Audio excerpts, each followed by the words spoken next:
안녕하세요. 저는 올해로 딱 70이 된 이제는 아줌마 소리를 듣기도 민망해진 여자입니다.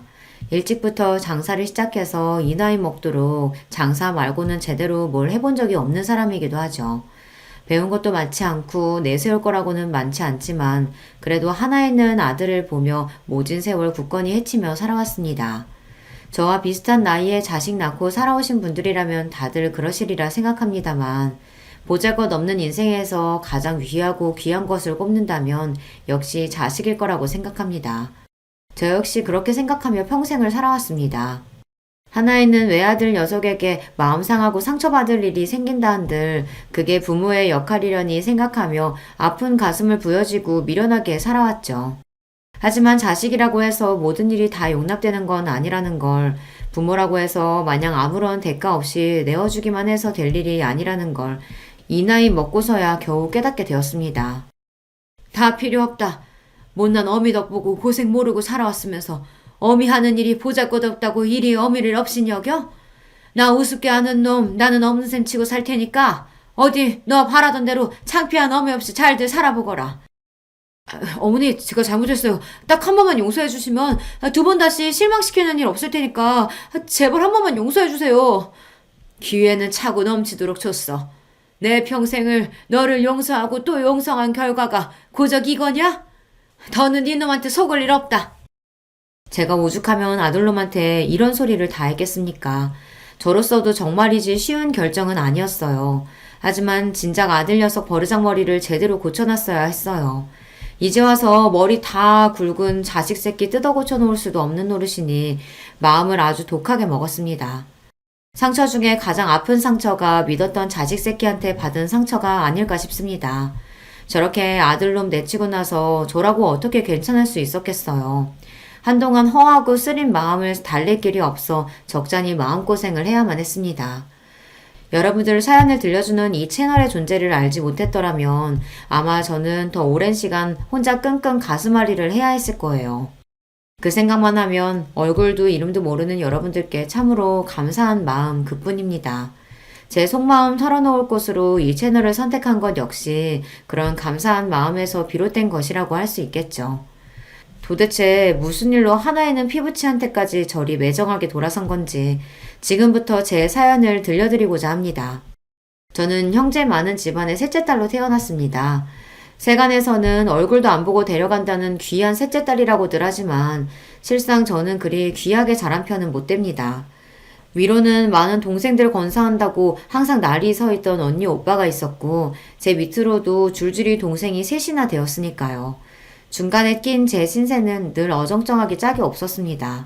그렇다고 제 목 야무지게 잘 찾아먹는 야무진 성격도 못 되어서 그 많은 식구들 속에서도 항상 소외감을 느끼며 자랐던 것 같습니다. 공부를 잘했다고 한들 빠듯한 집안 형편에 맞이도 아니고 중간에 낀 저한테까지 기회가 주어졌을 것 같지 않습니다만 어차피 공부에도 별 소질은 없었어요. 그러니 애초에 제게 주어진 선택지는 그리 많지 않았습니다. 고등학교를 졸업하자마자 곧장 시집을 가거나 공장에 취업해서 집안 살림에 보탬이 되거나 둘 중 하나였죠. 그나마 고등학교라도 끝까지 다니게 해준 것만으로도 감지덕지해야 할 판이었어요. 하지만 어린 나이에 덜컥 시집을 가는 것도 무섭더라고요. 그리 크게 형제지간의 정을 느끼지 못하며 자란 형제 자매들에게 저 한 몸 희생해가며 뒷바라지에 인생을 허배하고 싶지도 않았습니다. 그래서 고등학교를 졸업하자마자 친구 따라 타지로 나가 곧장 취업을 했습니다.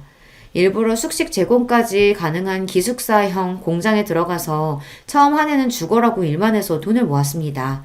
고작 고등학교 졸업하고 아무것도 할 줄 모르는 여자애한테 숙식까지 제공하는데 돈을 뭐 얼마나 줬겠습니까?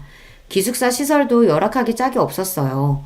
겨울에는 난방도 제대로 안 되고 여름에는 푹푹 찌고 말 그대로 그냥 맨바닥이나 다름없는 공장 한 구석에 지붕만 덮어놓은 곳이었어요. 그래도 쥐꼬리만한 월급이나마 악착같이 모아 친구랑 단칸방을 하나 얻어 나와 살게 되니 조금은 숨통이 트였습니다. 둘이 발 뻗으면 남을 공간은 없는 곳이었지만 태어나서 이렇게 적은 인원이랑 방을 써보는 것도 집을 나와서가 처음이었어요. 항상 형제들 몸에 켜켜이 쌓여 발디딜 틈도 없는 곳에서 잠을 잤으니 항상 제대로 자지 못해서 한낮에도 꾸벅꾸벅 졸기 일쑤였죠. 그럴 때마다 밤에 안 자고 뭐 했냐고 구박받기가 일쑤였고요. 비록 초라한 공간이었지만 어린 날 꿈을 꾸기에는 충분한 공간이었어요. 남편을 처음 만난 것도 바로 그 즈음이었습니다. 남편도 본가에서 나와 인근 공장에서 일을 하던 사람이었어요. 친구통에 처음 만난 자리에서 수더분하고 꾸밈 없는 차림에도 눈빛이 맑았던 게 인상이 남아 있습니다. 그 사람도 저처럼 형제 많은 집안에서 넷째 아들로 자라나면서 부모 관심 제대로 못 받고 가난 속에서 항상 마음이 허기져 있던 사람이었습니다. 그 사람 얘기를 들을 때마다 꼭 제 마음속을 끄집어낸 것 같아 뜨끔할 때가 많았어요. 식구는 많았지만 정작 의지할 만한 사람은 아무도 없었다는 것조차 저와 그대로 닮아있던 사람이었습니다. 머지않아 그 사람과의 사이는 아주 가까워지게 되었죠. 인주 씨나 저나 하늘 아래 마음 둘 것 없는 사람들끼리 지금이라도 서로 의지해서 살다 보면 그래도 잘하면서 부족했던 것들을 조금씩은 채워줄 수 있지 않겠어요? 다른 건 몰라도 절대 혼자 남겨졌다는 생각 들지 않도록 노력할 테니까 인주 씨도 제게 그런 사람이 되어주셨으면 좋겠습니다. 투박한 청혼이었지만 그보다 더 진실한 말도 없다고 생각했습니다. 그때 이미 제 뱃속에 저희의 아들인 정우가 들어있었습니다. 없는 형편에 다른 사람 하듯이 결혼식은 언감생심 꿈도 꾸지 못했고 그나마 가진 옷 중 가장 깔끔한 옷을 입고 사진관에 가서 기념사진 한 장 박는 것으로 결혼식을 대신했습니다. 집 나온 이후 거의 을절하다시피 한 각자의 본가에는 구두로 결혼 소식만을 전했습니다. 다른 자식들 건사하느라 여전히 삶이 팍팍한 양가 부모님들이 저희를 따로 찾을 일은 그 후에도 없었습니다. 비록 반지하 단칸방에서 꾸린 신혼집이라고 하기에도 민망한 신혼살림이었습니다만 그럼에도 행복했습니다. 가진 것은 없어도 서로 줄 수 있는 가장 좋은 것을 서로에게 아끼지 않는 저희였어요. 마음이 오가는 것이 일이 따뜻한 일이라는 것도 남편 덕에 알게 되었어요. 나날이 부풀어 오르는 제 배 때문에 더는 공장 일을 나갈 수 없어 없는 살림이 더욱 빠듯해졌지만 부족하면 아끼고 모자라면 욕심 줄여가며 소박하게 지냈습니다. 그렇게 저희 두 사람이 서로 의지하며 신혼을 보내던 중 기다리던 아이가 태어났습니다. 바르게 커달라는 부모의 바람을 담아 정우라는 이름을 붙여주었어요. 아이가 뱃속에 있을 때도 그랬지만 아이가 태어나고 나니 느껴지는 책임감의 무게가 남달랐습니다.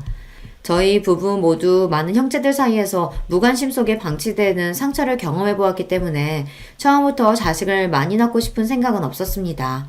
저희가 저희 능력에서 감당할 수 있을 만큼만 낳아서 줄 수 있는 사랑을 다 쏟고 싶었어요. 아직 가난하기 이를 데 없는 저희였기에 형편이 덮이지 않는 이상 정우는 저희의 유일한 자식이 될 터였습니다. 그만큼 더욱 소중한 아이였어요. 아직 저는 몸푼 지 얼마 되지 않아 일을 나가기는 무리였으니 남편이 제 몫만큼 더 힘을 낼 수밖에 없었어요. 제가 정우 낳고 느꼈던 책임감의 무게 이상으로 막중한 임무를 짊어진 남편이었습니다. 나는 절대로 우리 정우한테 내가 느꼈던 비참한 감정 느끼면서 자라게 만들지 않을 거야. 내 아버지가 그랬던 것처럼 낳아놨으니 할 일 다 했다는 듯이 자식 내팽개치지 않고 내 자식 늘 좋은 것 해주지는 못하더라도 하고 싶은 거 하고 사는데 망설이지 않도록 노력할 거야. 그걸 위해서라면 내 한 몸 부서지는 것도 아깝지 않아. 남편은 자신의 말을 증명이라도 하듯 예전보다도 일을 늘려 몸이 부서져라 열심히 노력했습니다. 원래도 타고나길 성실한 사람이었으나 아버지가 되었다는 책임감은 남편의 지친 몸을 다시금 일으키는 원동력이 되어주었어요. 저도 아직 채 돌아오지 않은 몸 상태와 아직은 24시간 옆을 지켜야 하는 갓난쟁이 아들을 돌보는 정신없는 와중에도 아름아름 부업거리를 물어다가 푼돈이나마 가게에 보탰습니다. 비록 남편은 아이 키우느라 살림하느라 정신없이 바쁜 와중 부업까지 하는 제 아내를 늘 안타까이 여겼지만 말이에요. 내가 부족해서 아직 몸조리도 제대로 못한 당신 이런 일까지 하게 만드네. 앞으로 고생 안 하게 해주겠다고 해놓고 도리어 더 고생시키는 것만 같아 미안해. 무슨 그런 말을 해요. 나도 하고 싶어서 하는 거야. 밖에서 하루 종일 제대로 앉을 틈도 없이 일하는 당신에 비하면 집에서 편하게 소일거리나 하는 내가 고생은 무슨 고생이야. 나 하나도 고생스러운 거 없으니까 미안하단 소리 하지 말아요. 남편은 안쓰럽게 바라보긴 했지만 그건 꼭 남편 미안해하지 말라고 한 소리만은 아니었어요. 어차피 친정에서 자랄 때도 어느 정도 제 몸 가눌 수 있게 자란 이후부터는 항상 할 일이 끊이질 않았고 그런 집에서 도망치듯 나와 공장 일을 할 때도 환경은 여전히 열악하기 짝이 없었으니까요. 부끄러운 마음에 제대로 표현해 본 적은 없지만 결혼해 남편과 아이와 함께 살고 있는 그 단칸방 신혼집이 제 생애 가장 안락한 공간이었습니다. 물론 아이 자라고 나서까지 지낼 수 있는 곳은 아니라고 생각하긴 했습니다만 제 주제에는 충분히 차고 넘치는 곳이라고 생각했어요. 아이 태어나고 남편이 밤낮 없이 추가 근무와 주말 근무를 가리지 않고 닥치는 대로 일한 덕분에 아이가 걸음마를 시작할 무렵에는 저희 부부도 드디어 반지하 생활을 벗어나 지상급으로 보금자리를 옮길 수 있게 되었습니다. 여전히 좁고 허름한 공간이긴 했지만 벼들어오는 곳에 기대어 꾸벅꾸벅 조는 아이를 바라보는 마음은 행복한 감정으로 충만했습니다. 노력한 대로 결과가 돌아오는 보상받는 느낌이라는 게 얼마나 큰 성취감을 가져다 주는지도 새로이 배우게 되었죠. 저희 부부 둘이 열심히 노력하면 이렇게 조금이나마 살림도 나아지고 우리 부부 잘할 때와는 비교도 할 수 없을 정도로 정우에게는 더 나은 환경을 만들어줄 수 있을 거라고 생각하면 힘이 들어도 힘든 줄도 몰랐습니다. 집안에 하나둘씩 제대로 된 살림살이가 늘어가고 저렴한 것이긴 하지만 아이 물건도 점점 늘어나는 것이 기쁨이 되어주었죠. 아직 어려서 글자도 모르는 아이가 가장 좋아하는 장난감은 다름 아닌 그림책이었습니다. 말이 트이기 시작해서 뜻모를 말을 쫑알쫑알 끊임없이 떠들어대며 그림책을 열심히 감상하는 아이를 보는 저희 부부 눈이 즐거움으로 가득했어요. 엄마 아빠를 붙들고 고사리 같은 손가락으로 그림을 짚어가며 제 나름대로 침을 튀기며 열심히 설명하는 게 어찌나 우습고 귀여운지 살면서 지고 왔던 온갖 시름이 한순간에 다 날아가는 기분이었습니다. 공장 직원들 그 누구보다 열심히 일하며 곤란한 일도 마다하지 않던 남편의 노고를 인정받아서였는지 남편은 승진도 하게 되었습니다. 공장 생산직으로서는 이 젊은 나이에 승진이라니 흔치 않은 일이었습니다. 그간의 남편의 노력이 빛을 발한다는 생각이 들자 기쁨에 눈물이 났어요. 여보, 당신 정말 고생 많았어요. 우리 정우 낳고 얼마나 당신이 고생했는지 알아. 당신 같은 아빠가 또 어디 있겠어. 가끔은 내 자식인데도 당신 같은 아버지의 자식이라는 생각에 정우가 부러울 때가 있어. 당신 지금도 충분히 잘하고 있으니까 이제 마음의 짐 좀 내려놓고 우리 조금 편하게 지내요. 고생은 당신이 다 했지. 당신 같은 좋은 엄마한테 이런 칭찬도 다 듣고. 그래도 내가 지금까지 헛산 건 아닌가 보다. 승진하고 조금이나마 월급도 올랐고 당신 말대로 이제는 숨통도 좀 튀어가면서 우리 정우 크는 것도 보고 주말에는 정우 데리고 나들이도 나가면서 우리도 다른 사람들 사는 것처럼 한번 살아보자. 고생 많았어요, 여보. 제 생에 그때가 가장 아름다운 시절이 아니었을까 싶어요. 그 이후로 제 인생에 여러 번 기쁜 순간들이 찾아오기는 했지만 그 조금은 부족했던 시절만큼 제 마음이 충만했던 시절은 없었던 것 같아요. 제 인생의 전성기를 꼽자면 남편과 함께 했던 그 젊은 날을 주저없이 꼽을 수 있어요. 이대로만 계속 이어진다면 더 바랄 게 없을 것 같았습니다. 비록 부모로서의 욕심에 우리 아들 튼튼하게 이왕이면 똑똑하게 자라줬으면 하는 바람은 있었으나 지금 이대로도 충분히 행복했습니다. 남편도 승진 이후로는 무리하게 특근이나 추가 근무까지 하지 않고 지냈기에 몸 상태도 예전보다 많이 좋아졌습니다. 제가 정말이지 신신당부를 했거든요. 이제 당신 승진도 했고 예전만큼 애쓰지 않아도 되잖아요. 당신 아직 젊다고 그 핑계로 몸 안 아끼면서 일하는 거 내가 모를 줄 알았어요? 건강 잃으면 다 잃는 거야. 아직 우리 정우 이렇게 어린데 앞으로 애 크는 거, 대학 가는 거, 장가 가는 것까지 다 보려면 당신도 이제 관리해야 돼. 그 좋은 시절 다 놓치고 싶은 거 아니면 내 말 들어요. 아, 알았어. 알았대도. 제 성화의 남편도 이제 슬슬 몸을 사리기 시작한 참이었습니다. 젊을 때야 젊은 패기로 어떻게 지나간다고 해도 그게 결국에는 몸에 다 남을 터였어요. 나이 들어 골골대는 것만큼 자식한테 패 끼치는 것도 없다는데 저희 부부 생각이 일치했기에 남편도 가장으로서 당신 몸이 당신 자신만의 것이 아니라는 걸 깨달은 것 같았어요. 스스로를 아낄 줄 모르는 사람이기에 이렇게나마 자신의 몸을 돌볼 줄 아는 사람이 되었다는 사실이 뿌듯했습니다. 그날은 남편 공장에 급작스럽게 추가 주문이 들어와 물량을 맞추느라 전 직원이 야근을 하게 된 날이었습니다. 전화로 야근 소식을 알리는 남편에게 또 당부를 했죠. 당신 내 말 잊지 않았죠? 위험한 쪽으로는 얼씬도 하지 말고 저녁도 거르지 말고 몸이 재산이라는 거 꼭 기억하고. 아이고 알았습니다. 누구 말씀이라고 감히 거역하겠습니까? 마나님 말씀 잘 들어야지. 싱글거리며 웃으며 대꾸하는 남편 목소리가 듣기 좋았어요.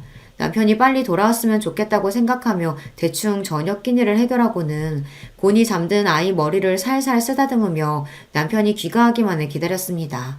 늦어도 자정쯤이면 돌아온다는 말에 잠들지 말고 기다리자 했는데 저도 하루 종일 살림에 육아에 또 남편 몰래 슬그머니 시작한 부업 마감 지킨다고 그날 제법 무리를 했던지라 저도 모르게 깜빡 잠이 들었습니다.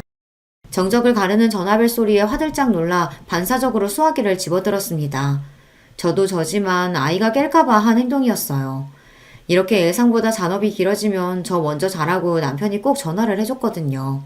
당연히 남편 목소리가 들려올 줄 알았는데 전화를 건 사람은 남편이 아니었습니다.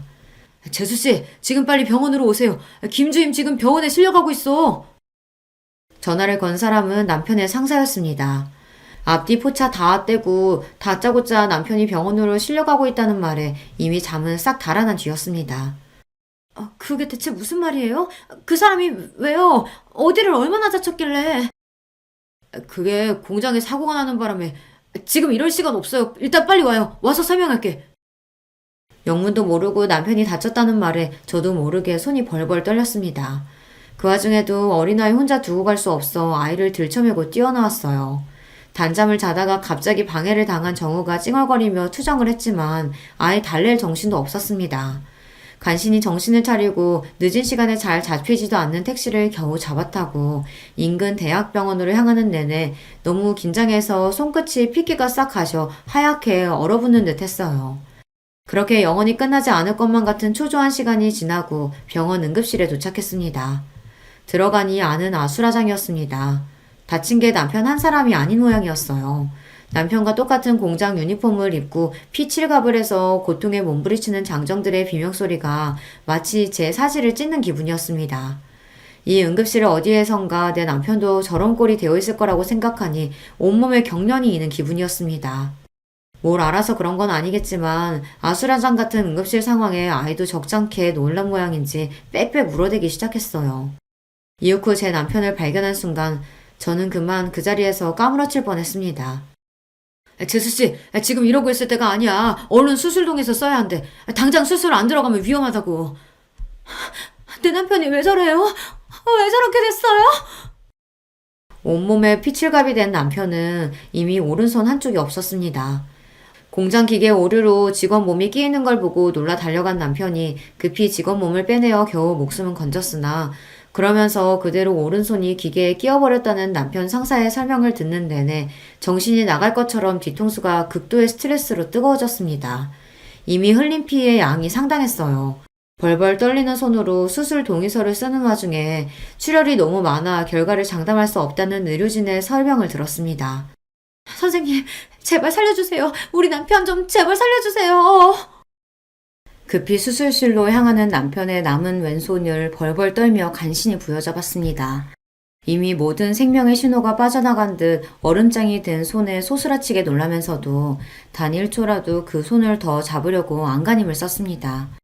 그 손을 놓치면 당장이라도 남편이 제가 따라갈 수 없는 먼 곳으로 저랑 정우만 두고 떠나버릴 것 같았어요. 그러는 와중에도 의식이 완전히 나가진 않았는지 제대로 된 말 한마디 못하면서도 고통에 신음을 흘리는 남편을 보는 제 가슴이 와르르 무너져 내렸습니다. 그 위태로운 와중에도 남편의 눈동자가 저를 찾는 것 같았어요. 여보, 걱정하지 마. 수술하면 괜찮아질 거야. 다 괜찮아질 거야. 스스로도 확신할 수 없는 약속을 남발하면서 그렇게 남편을 수술실로 들여보냈습니다. 그리고는 지난한 기다림이 시작되었어요. 남편이 나오길 기다리는 와중에도 사건 경위니 뭐니 하면서 공장 직원들과 경찰로 보이는 남자들이 끊임없이 드나들었으나 사실 뭐라고 말했는지도 제대로 못 알아들었어요. 제 정신은 온통 수술방 너머 남편에게만 쏠려 있었습니다. 그러는 동안 정우가 자지러지도록 우는 것조차 알아채지 못해 결국 공장 직원 하나가 포대기에서 아이를 빼내 달래고 있었어요. 그 끔찍한 밤을 그대로 꼴딱 세우고 동이 틀 무렵에야 수술실 문이 열렸습니다. 죄송합니다. 김태훈 씨 수술 중 과다출혈로 사망하셨습니다. 안 돼. 제 입에서 나온다고는 스스로도 믿을 수 없는 짐승 같은 울부짖음이 튀어나왔어요. 이 현실이 도저히 믿기지가 않았어요. 남편 출근길을 배웅하던 게 채 하루도 지나지 않았는데 그 사람이 이제 산 사람이 아니라뇨. 이걸 어떻게 받아들일 수가 있겠습니까? 제가 믿든 믿지 않든 잔인한 시간은 여전히 공평하게 흘러 여러 일들이 순식간에 휘몰아치기 시작했습니다. 사고의 책임이 사측에 있었기에 제가 정신을 놓고 있는 와중에도 남편의 빈소가 차려지고 사고 보상을 비롯한 복잡한 말들이 끊임없이 오갔습니다. 재수씨, 힘드시겠지만 정신 바짝 차리셔야 돼요. 정우 봐서라도 정신 놓으시면 안 돼요. 남편 잃고 어린 것과 남겨진 저를 안타까이 여겨 애타게 말하는 충고조차 받아들이기 어려웠어요. 그러는 내내 정우는 남편 동료 아내 품에 안겨 있었어요. 제가 미친 듯 울부짖다 까무러치기를 여러 번 반복하는 동안 그런 엄마를 보고 공포에 질린 아이가 더는 제 곁으로 다가오지 않았습니다. 그렇게 정신을 차리지 못하는 와중에 남편의 장례가 끝났습니다. 차가운 땅 속에 남편을 묻고 이윽 후 집으로 돌아왔습니다. 며칠 집을 비우지도 않았는데 방바닥이 싸늘하게 식은 것처럼 꼭 무덤처럼 느껴졌습니다. 며칠 전만 하더라도 더없이 따뜻했던 우리의 공간이 낯설게 느껴지자 비로소 홀로 남은 것이 실감이 났습니다. 그렇게 비통함 속에서 남편을 떠나보내야만 했어요. 정신을 놓고 울다가 그런 와중에도 아이 밥은 먹여야 해 억지로 몸을 일으켜 아이 밥만 주고 저는 식음을 전폐하기를 며칠이 지나고 나니 더는 제 몸도 견뎌내지를 못하더라고요. 결국 정신을 놓은 제 발치에서 아이가 세상이 떠나가라 울기 시작했습니다. 그제야 간신히 정신을 차렸습니다. 아이 아빠 잃은 지 얼마나 지났다고 저까지 잃게 만들 수는 없었어요. 정우야 미안해. 엄마가 잘못했어. 엄마가 잘못했어, 정우야. 그렇게 아이를 끌어안고 애가 끊어질 듯 펑펑 울면서 우리 정우 보란듯이 번듯하게 키워 장성하기 전까지 다시는 아이 앞에서 울지 않으리라 다짐했습니다. 양가 인연 끊긴 지 오래인 마당에 아이가 의지할 곳이라고는 이제 오로지 저 하나뿐이었어요. 무슨 짓이든 해서 이 아이 제대로 키워내는 것만이 제 삶의 원동력이었습니다. 사고로 간 남편 앞으로 남겨진 약간의 보상금 외에 제게 남은 것이 별로 없었습니다. 지금 살고 있는 집도 자가가 아니었고 알뜰하게 모은 남편 월급이 떨어지면 당장 먹고 살 길이 막막할 판이었어요. 그렇다고 저 어린 거 집에 놓고 마냥 일자로 구하러 다닐 수도 없었습니다. 아이 낳으면서 공장도 그만둔 지 오래니 다시 돌아갈 직장이 있는 것도 아니었습니다. 그날부터 주먹밥을 빚어다 아이를 들쳐업고는 새벽에 무작정 인근 터미널로 향했습니다. 허가받고 장사하는 것도 아니니 터미널 관계자한테 쫓겨나기도 부지기수였습니다. 하지만 오늘 하루 벌지 않으면 앞으로의 생활을 장담할 수 없었어요. 쫓겨나도 다시 몰래 들어가고 또 다시 몰래 들어가고 악착같이 주먹밥을 다 팔 때까지 자리를 떠나지 않았어요. 그렇게 얼마간 주먹밥 장사를 하다 보니 버스 기사분들 중에서도 슬슬 단골 손님이 생겨나기 시작했습니다. 젊은 세대기 손맛이 참 야무지네. 여기 이렇게 아름아름 장사하는 분들 여러 계신데 세댁 주먹밥이 제일 맛있어. 제 딱한 사정을 알고 안타까워하시는 분들도 계셨어요. 언 손이나마 녹이라고 따뜻한 음료를 건네주시기도 하셨습니다. 이른 시간에 아이까지 들쳐업고 고생스러워서 어째요. 이거라도 좀 마셔요, 애기 엄마. 여느 때처럼 정우를 얻고 장사를 하고 있는데 어떤 아주머니 한 분이 제 곁으로 오셔서는 말을 거셨어요. 젊은 아기 엄마가 솜씨가 제법이네. 내가 이 인근에서 김밥집을 하는데 사람이 말도 없이 갑자기 출근을 안 해서 요새 여간 고역이 아니야. 그래도 여기서 장사하는 것보다야 수입이야 환경이나 훨씬 나을 텐데 어때? 나 따라가 볼래요? 망설일 이유가 없었습니다. 곧장 아주머니를 따라갔더니 터미널 근처에 김밥집이었어요. 말이 김밥집이지 식사하시고 가시는 손님도 제법 있어 안쪽에는 식사 준비하시는 이모님들도 계셨어요. 저를 즉석에서 데려가신 아주머니는 그 김밥집 사장님이셨어요. 주방 아주머니들은 다 찾고 애기 엄마는 여기서 계속 김밥만 말아주면 돼요. 할 수 있죠? 그럼요, 잘할 수 있어요. 그렇게 아이 들쳐업고 정신없이 김밥을 싸기 시작했어요. 터미널 근처라 그런지 이른 시간부터 손님이 끊임없이 들이닥쳤습니다. 홀에서 식사하시는 분들도 간간히 계셨으나 다들 바쁜 시간에 차 안에서 끼니를 해결하는 분들이 많아 김밥이 정말 많이 나갔습니다. 신들린 듯이 김밥을 싸다 사장님 부르시는 소리에 겨우 눈만 들어 사장님을 쳐다보았어요. 어머, 내 정신 좀 봐. 아직도 애기를 들쳐업고 있어. 아니 이러다 몸살 나 애기 엄마. 괜찮아요. 저 계속 일할 수 있어요. 아니, 내가 뭐라고 하려는 게 아니라 저쪽에 애들끼리 놀고 있으니까 좀 맡겨두라고, 응? 혹시나 아이 딸렸다고 겨우 얻은 일감 뺏길까봐 방어적으로 구는 제가 안쓰러우셨는지 안쪽 구석방으로 아이를 데려가시는 사장님이셨어요. 이 시간에 일어나 나오는 여자들 사정이 다 거기서 거기였는지 방 안에는 저희 정우보다는 조금 자란 아이들 여럿이 이미 모여 저들끼리 놀고 있었습니다. 이 일자리 꼭 얻어내야 한다는 생각에 힘든 줄도 몰랐던 몸에 그제야 긴장이 풀렸는지 피로가 확 몰려왔습니다. 그렇게 그날 하루에만 김밥을 300줄은 좋게 싼 것 같아요. 보다시피 우리 집은 김밥 손님이 대부분이야. 그래서 애기 엄마처럼 손 빠르고 야무진 사람이 제일 필요해. 오늘 일하는 거 보니까 걱정할 필요 없겠네. 내일부터 여기로 출근해요. 아이 맡길 곳 없으면 마땅한 곳 찾을 때까지 당분간 아이 데리고 와도 괜찮아. 감사합니다. 정말 감사합니다, 사장님. 그렇게 생각지도 못했던 김밥 장사를 시작하게 되었어요. 제가 그래도 요리는 좀 하는 편이거든요. 김밥이나 주먹밥 정도는 별로 어려울 것도 없었습니다. 쉬는 날에 근처 유치원에 거의 사정사정해서 아이 맡길 곳도 간신히 찾았습니다. 지금이랑은 다르게 결혼하고 일하는 여자들이 드무니 어린이집 같은 건 있지도 않을 때였어요. 우리 정우는 유치원에 들어가기 아직 1살 어린 날이었으나 제 사정이 워낙 딱하니 그냥 지나치기가 힘드셨던 모양이에요. 돌이켜 생각해보면 그렇게 주위 사람들의 도움을 받아 간신히 그 힘든 시절을 지나올 수 있었어요. 모두 참으로 감사한 인연들입니다. 그렇게 스쳐 지나가는 인연일 줄 알았던 김밥집 사장님과는 평생의 인연으로 이어졌습니다. 사장님도 일찍 남편분과 사별하시고 막막하던 차에 김밥 장사로 집안을 일으키셨거든요. 저 또한 그때 이후로 지금까지 김밥으로 먹고 살고 있으니 질긴 인연의 시작인 셈이었죠. 제가 많은 김밥은 우리 정우의 급식비가 되고 학원비가 되고 대학 등록금이 되어 아들이 자립하는 밑거름이 되어 주었습니다. 남들 보기에는 변변치 않은 일일지 모르겠으나 제게는 하나뿐인 아들 녀석 키워준 거나 다름없는 게 바로 김밥이에요. 비록 아이는 자라면서 김밥이라면 아주 지긋지긋하다는 눈을 하고는 했지만 어쩌겠습니까? 아무리 싫어도 제 자식으로 사는 이상 김밥 팔면 번 돈으로 큰 건 부정할 수 없는 사실이니까요. 아이는 공부를 아주 잘했어요. 저처럼 남편 역시 집안 지원이라고는 일체 받을 수 없어 공부를 오래 하지 못했으나 그 사람이 머리는 좋은 편이었거든요. 다행히 내가 아니라 아빠 머리를 물려받은 모양인지 싶어 안도감과 동시에 가슴 한구석이 아릿해졌습니다. 아이에게서 남편의 흔적을 발견할 때마다 그랬어요. 다른 점이 있다면 아무리 몸이 힘들어도 제 앞에서 험한 말 한 번 한 적 없이 늘 다정한 말을 전했던 것과는 달리 아들 녀석은 성격이 제법 날카로운 편이었습니다. 특히나 자존심이 아주 세서 또래 친구들 보기에 창피할 만한 일에는 아주 질색을 했습니다. 김밥 하는 엄마의 존재야말로 그 녀석 기준으로는 절대 친구들에게 보이기 싫은 창피한 것이었던 모양이에요.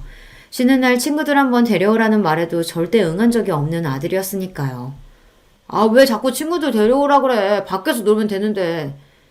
그게 아니라 네 친구들 제대로 본 적이 없으니까 궁금하기도 하고 맛있는 것도 해주고 싶어서 그러지.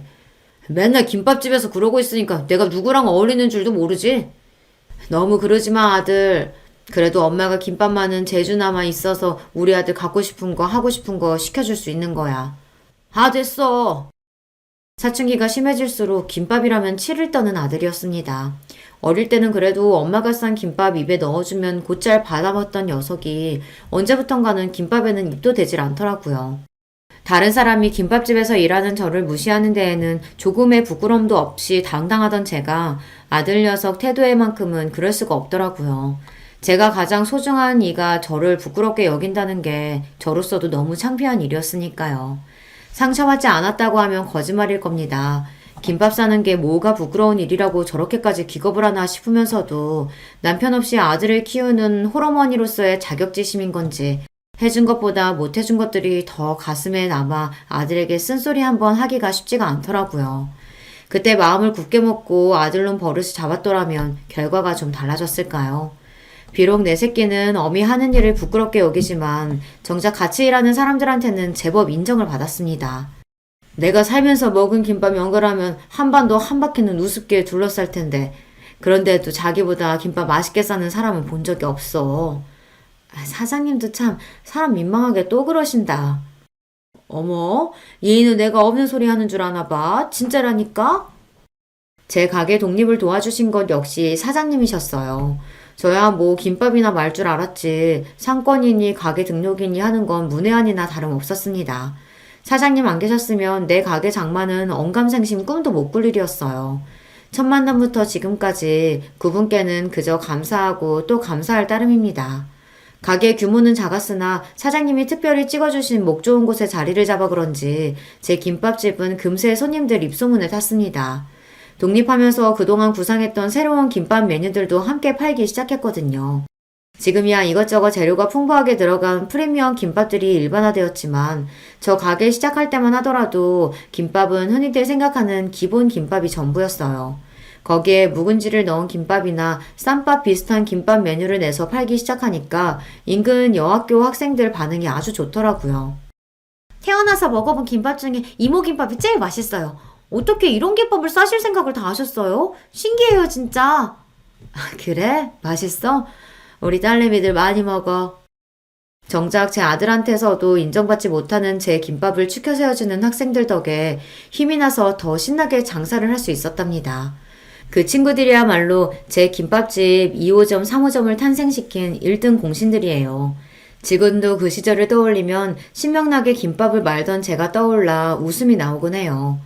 김밥 싫어하는 것과는 별개로 공부 욕심도 많고 그만큼 공부를 잘하기도 했던 아들은 제 할 일은 알아서 잘 찾아서 했어요.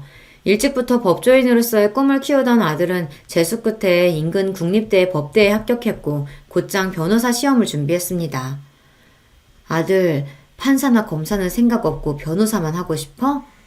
변호사 돼야 돈을 잘 벌지. 제가 보기에도 아들은 법조인으로서의 사명감보다는 돈 많이 버는 직업 중 가장 번듯해 보이는 직업을 택한 것 같았어요. 그렇다고 의사가 되기에는 심약한 구석이 있는 아이였어요. 징그럽다고 내장 음식도 안 먹는 녀석이었습니다. 엄마 고생하는 것에 비해서는 제법 곱게 자란 편이었죠. 지금 생각해보면 녀석이 그리 곱게 자랄 수 있었던 것도 다 내 덕인데 항상 아들 앞에서는 왜 그렇게까지 주눅이 들어 살았나 몰라요. 제 아버지 그리 일찍 보낸 게 제 잘못도 아닌데 말입니다. 사법고시 준비하면서 안 그래도 예민했던 아들 녀석 신경이 더욱 날카로워졌습니다. 벌써 동기 중에 합격자가 나왔다는 소리를 들으니 어지간히 애가 탔던 모양이에요. 아들, 너무 스트레스 받지 마. 아직 엄마 돈 벌고 있고 네 뒷바라지 하는데 무리 없으니까. 응? 떨어지라고 무슨 고사지네? 하루라도 빨리 아들 합격하길 바라야지. 그게 무슨 소리야. 시험에 대한 부담감을 내려놓으라고 한 말에 발끈하는 아들한테 서운한 마음이었으나 저도 오죽하면 그럴까 싶어 서운함을 애써 꾹꾹 눌렀습니다. 그렇게 쌓인 감정이 저도 모르게 저를 좀먹는 줄도 모르고 그때는 그저 자식을 위해 인내하는 게 능사라고 여겼습니다. 자식이 엇나갈 때 바로 잡아주는 것 역시 부모의 역할이라는 걸 너무 늦게 깨달았어요. 그래서 아들이 드디어 바라고 바라던 변호사가 되었던 날은 기쁨도 기쁨이었지만 안도감을 더 크게 느꼈던 것 같습니다. 이제 저도 숨통 좀 트였으니 녀석 눈치 볼 일이 좀 줄어들지 않을까 싶었던 것 같아요. 참 아들 눈치를 어지간히도 봤네요. 변호사가 되자마자 아들은 아주 바쁘게 지냈습니다. 어디 취직을 한 게 아니라 하도 성화를 부려서 변호사 사무실 개업을 해줘서 아직 그리 바쁠 때는 아니라고 생각했는데 알고 보니 주말마다 선을 보느라 바쁜 아들이었어요. 변호사 된 지 채 1년도 되지 않아 며느리 될 아이라고 데려온 아이는 피아노과를 졸업한 유복한 집안 따님이었습니다. 사업하는 집안 외동딸이라고 하더라고요. 말이 결혼이지 아들 본인이 대릴 사이를 자처한 거나 다름없는 결혼이었어요. 평생 아들이 원하는 게 남복이 번듯해 보이는 겉모습이었으니 변호사 되자마자 자기 눈에 차는 조건 가진 이와의 결혼으로 그걸 이룬 거였죠. 저희 어머니께서는 요식업에 종사하고 계세요. 지금은 업장도 여러 개 가지고 계시고 덕분에 저도 고생 모르고 공부할 수 있었죠. 상견례라고 나가서는 사돈딸 분들께 인사한 뒤로 제대로 대화조차 나누지 못했습니다. 그래도 제가 자기 어미인데 아무렴 자기한테 해댈 소리를 하겠습니까? 그럼에도 제 입에서 혹여나 김밥 소리라도 튀어나올까 싶어 한사코 요식업이라는 단어를 강조하는 아들을 보니 그만 씁쓸한 기분이 들었어요. 제 어미가 그 고생을 해가며 자식 새끼 변호사까지 만들어줬더니 돌아오는 대접이 겨우 이건가 싶어 서러웠어요. 하지만 그런 마음을 드러낼 자리가 아니었습니다. 지금껏 아들에게 서운한 일들을 나열하자면 끝도 없었으나 그래도 그만큼 제대로 된 가족에 대한 결핍이 얼마나 컸으면 저 녀석이 자기가 가진 것에 만족할 줄도 모르고 저렇게 그럴싸한 겉모습에 집착하게 되었을까 싶어 애처로운 마음이 들었습니다. 어찌되었든 제 새끼가 아닙니까? 제 새끼 허물 감싸는 걸 유일하게 남은 부모인 저 아니면 또 누가 하나 싶었어요. 그럼에도 녀석이 생각하는 제대로 된 가족에 어미인 저는 결코 들어가지 못했다고 생각하면 여전히 서운한 마음을 달랠 길이 없었지만 말입니다. 며느리 된 아이는 좋게 말하면 새침하고 제가 느낀 바로 있는 그대로 표현하자면 깍쟁이 같은 면이 있는 아이였어요. 결혼하고 시어머니인 저와는 대놓고 거리를 두려워하는 것 또한 그랬습니다. 아무려면 있는 집에서 유일한 딸 자식으로 자라면서 아쉬울 것 없이 살았을 텐데 자기 보기에 별거 아닌 사람처럼 보이는 시어머니 시집살이를 하고 싶었겠습니까?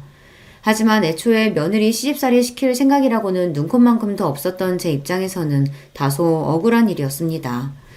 어미 된 입장에서 자식한테 해준 것으로 생색내는 것만큼 없어 보이는 것은 없지만 그래도 그런 대접을 받기에는 제가 아들내외에게 베푼 것들이 적지 않았습니다.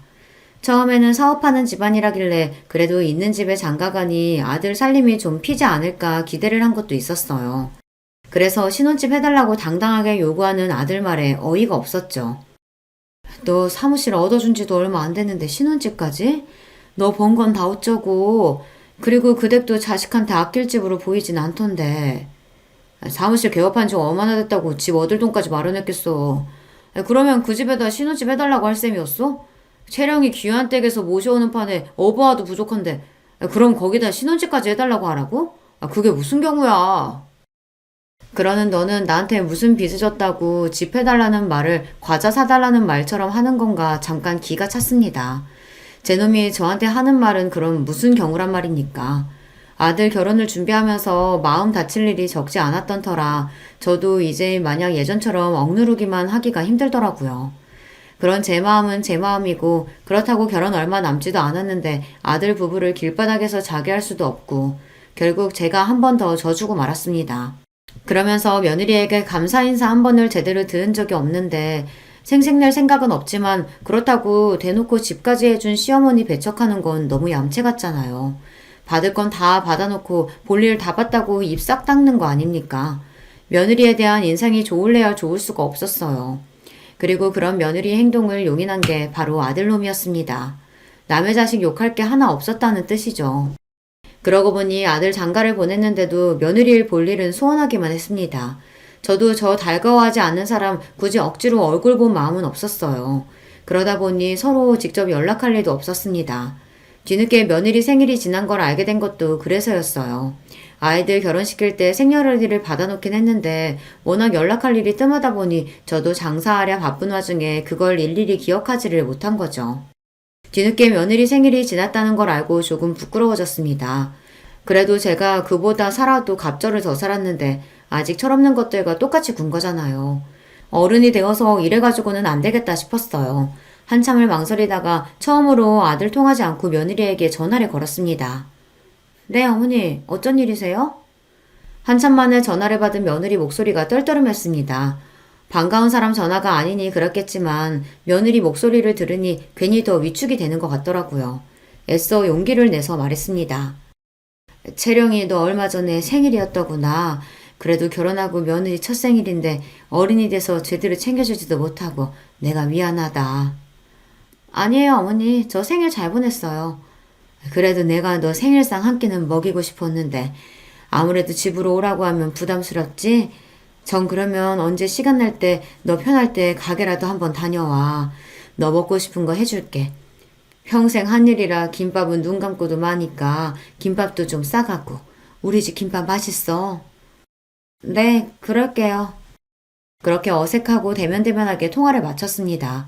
전화를 끊고서 저도 모르게 휴 숨을 내쉬었어요. 며느리랑 통화 한번 하는 게 이렇게 긴장되는 일인 줄 몰랐어요. 처음부터 좋은 감정으로 시작하진 않았지만 이렇게 내가 한 걸음 다가가면 그래도 불편하고 꺼려지는 사람으로 남지는 않겠지 애써 스스로를 다독였습니다. 아들로부터 전화가 걸려온 건 며느리와 통화한 지 채 30분도 지나지 않을 때였어요. 평소에 연락도 잘 안 하는 놈이 웬일인가 싶어 전화를 받자마자 놈이 소리부터 버럭 질렀습니다. 엄마, 채령이한테 전화했어? 사람 불편한 거 뻔히 알면서 진짜 왜 그래? 그것도 모자라서 김밥을 싸가라니 많이. 도대체 그런 소리를 왜 하는 거야? 내가 김밥 질색하는 거 뻔히 알면서. 그런 헛소리 할 거면 채령이한테 전화하지 말아요. 이놈이 정말 하다하다 어미한테 못하는 소리가 없었습니다. 자식한테 이런 취급까지 당하고 나니 그제야 정신이 번쩍 들더군요. 분노로 부들부들 떨리는 손으로 휴대전화를 부러뜨리기라도 할 기세로 꽉 쥐고는 저도 소리를 치기 시작했어요. 이 괘씸한 놈의 새끼. 이 은혜도 모르는 금수만도 못한 놈. 네 놈이 그게 지금 어미한테 할 소리야? 내 청춘 다 빨아먹어 큰 놈이. 네 어미가 만든 김밥 아니었으면 지금쯤 어디서 어떻게 빌어먹고 살지도 모르는 놈이 감히 어미를 업신여겨? 네 어미 김밥 장사하는 게 그래도 부끄럽더냐? 그렇게 창피하고 싫으면 김밥 팔아 번 돈도 마다하지 그랬냐? 버는 족족 네 놈 돈이라도 된다는 듯 내 등에 빨대 꽂고 살아놓고선 감히 나를 무시해? 내 김밥을 무시해? 내가 만든 김밥만도 못한 놈이 감히? 오냐, 김밥 장수 어미가 그렇게 부끄러우면 김밥으로 해준 것도 도로 싹 토해내라. 나도 내 인생 싸그리 부정하고 날 때부터 귀족이라도 된 년구는 니놈 거만한테도 더는 못 봐주겠다. 그러고는 분노에 차서 씩씩대며 전화를 끊었습니다. 은혜도 모르는 아들놈에 대한 분노와 비로소 그에 대한 서러움과 울분으로 가득 차 있던 속내를 터뜨렸다는 생각에 전에 없이 흥분이 치솟았어요. 그건 분노이자 일견 후련함이기도 했어요. 나 아니면 아무것도 아니었을 놈을 뭐가 그렇게 무섭다고 할 말도 못하고 살았는지요. 그 생각이 들자 더는 놈을 참아줄 이유가 없어졌습니다.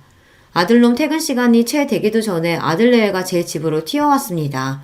이 지경까지 와야 아들 내외 얼굴 한번 볼 수 있구나 생각하니 기도 안 차더군요. 엄마, 내 사무실 내놨어요?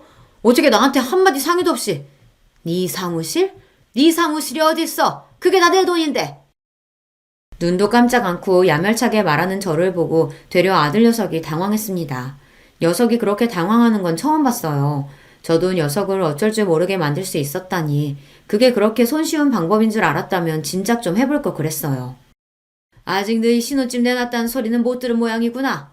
사무실 얘기만 하는 걸 보니. 내가 내 재산 내 마음대로 하겠다는데 너랑 상의가 왜 필요해? 너는 나한테 뭐 하나 의논하고 결정했니?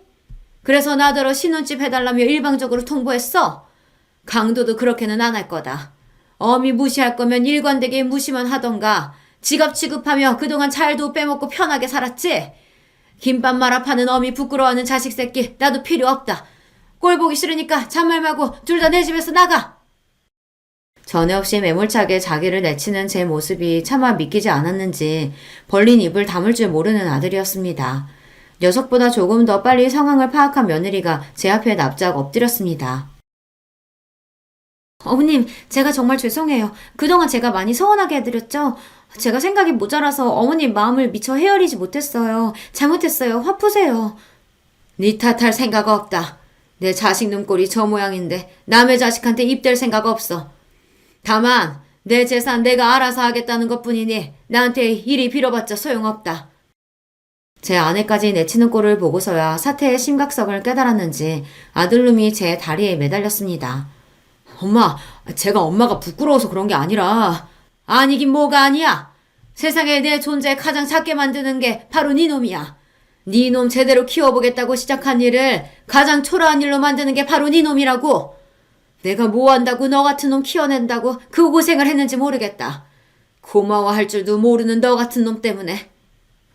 엄마, 진정 좀 하시고 제발. 진정은 네가 해야지. 이제 부끄러운 어미 없이 니놈 혼자 헤쳐나갈 세상살이가 결코 녹록지 않을 텐데 그래야 하지 않겠어? 그간 내 그늘 아래서 세상 무서운 줄 모르고 곱게만 자랐지. 그게 결국은 널 위한 게 아니었는데 지금이라도 잘못된 건 바로 잡는 게 맞겠다. 그래도 내 덕에 돈 걱정 없이 법 공부했으니 너도 억울해할 것도 없다.